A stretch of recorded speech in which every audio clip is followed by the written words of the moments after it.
નમસ્કાર બંદર. આપણે આપણા જે શરીરને સાચવવા માટે, શરીરને નિરોગી સ્વસ્થ રાખવા માટેનો આપણો પ્રયાસ કરી રહ્યા છીએ. તો આપણે આપણા શરીરને સ્વસ્થ રાખવું, નિરોગી રાખવું, રોગમુક્ત રાખવું અને આપણા શરીરનો વજન વધે નહીં અને જેનું વજન વધારે છે એનો વજન ઓછો થાય એટલા માટેનો આપણો આ પ્રયાસ ચાલી રહ્યો છે.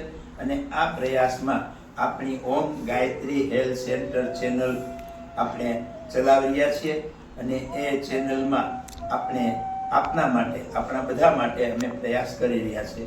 તો અહીંયા આપણો એવો એક પ્રયાસ છે કે એક વાસણ છે.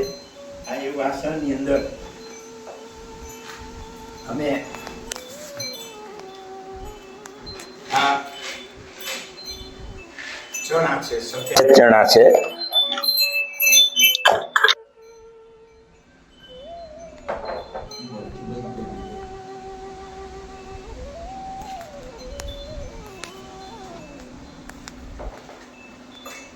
એમાં આપણે સફેદ ચણા લઈએ છીએ થોડાક.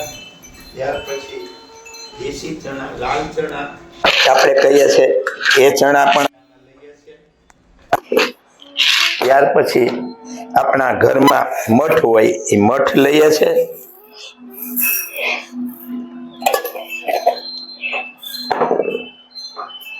રાજમા, એ રાજમા થોડાક અને મગ.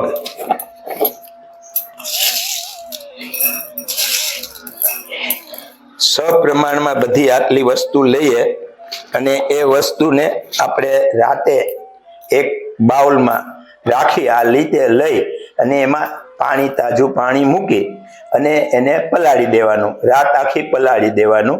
તો એ પલાળ્યા પછી એને આ રીતે કર્યા પછી અમે રાતે આખું આ પલાળી દીધું હતું.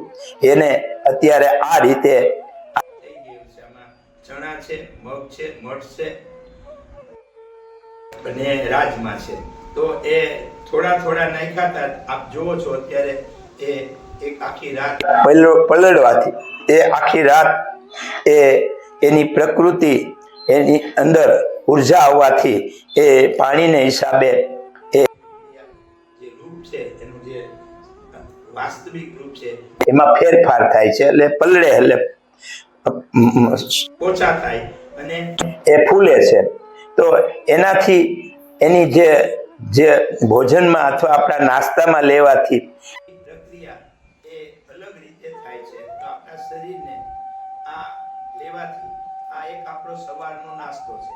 આપણે 32 ભોજનની ફોર્મ્યુલા ચલાવે છે. બંધન મુક્ત ભોજનનો એક આપણી ચેનલમાં સ્થાન છે. એ પણ એના ઘણા આપણે વિડીયો મૂક્યા છે.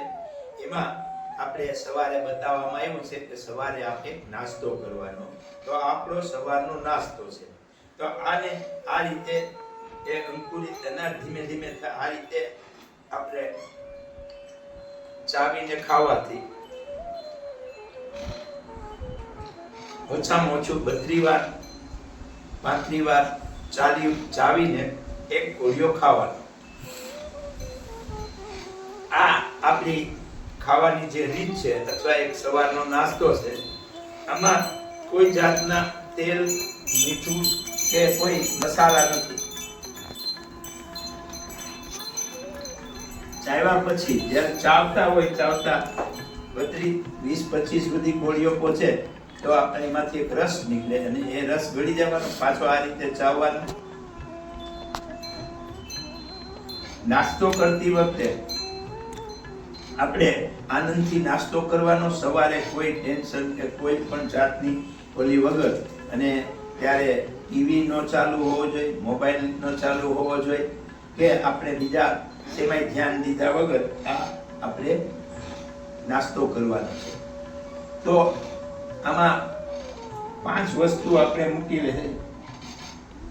આપણે બધા જાણીએ છીએ કે મગ છે એ મગના ગુણ એવા છે અને અમુક અત્યારના જે સોશિયલ મીડિયામાં અથવા જે વજન ઓછું કરવાની પ્રક્રિયામાં એ ડાયટમાં બધા એમ આપે છે કે મગને પલાળીને ખાવાના, મગનું શાક ખાવાનું કે મગનો ઉપયોગ વધારે કરવાનો.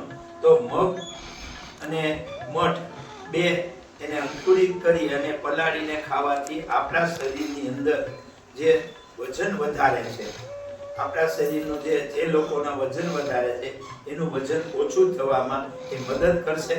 અને એની અંદર એક કુદરતી ગુણ છે કે એ સાત્વિક આપણું ભોજન ગણાશે. ત્યાર પછી ચણા છે, સફેદ ચણા અને લાલ ચણા, એ બે થોડીક પ્રકૃતિ એની અલગ છે બેયની, પણ એની અંદર શક્તિ ભરપૂર હોય છે, એનર્જી ભરપૂર હોય છે, એની અંદર વિટામિન ભરપૂર હોય છે, છાણ ભરપૂર હોય છે, પ્રોટીન ભરપૂર હોય છે અને ફાઈબર પણ હોય છે. તો એક પ્રોટીન છે, કઠોળમાં પ્રોટીન આપણે બધાને ખબર છે, કઠોળમાં પ્રોટીન બહુ હોય છે. એટલે એ બે ખાવાથી, અને એક કહેવત છે અથવા આપણને ખ્યાલ હોય તો ચણા ખાવાથી ઘોડા જેવા આપણે બનીએ. તો ચણાને ઘોડાનો ખોરાક સુખી સંપન્ન જે સારા એની ઘોડા હોય એને ચણા અને એ આપવામાં આવતા હોય છે. તો એ ચણાથી આપણા શરીરની અંદર એક એનર્જી શક્તિ આવે છે.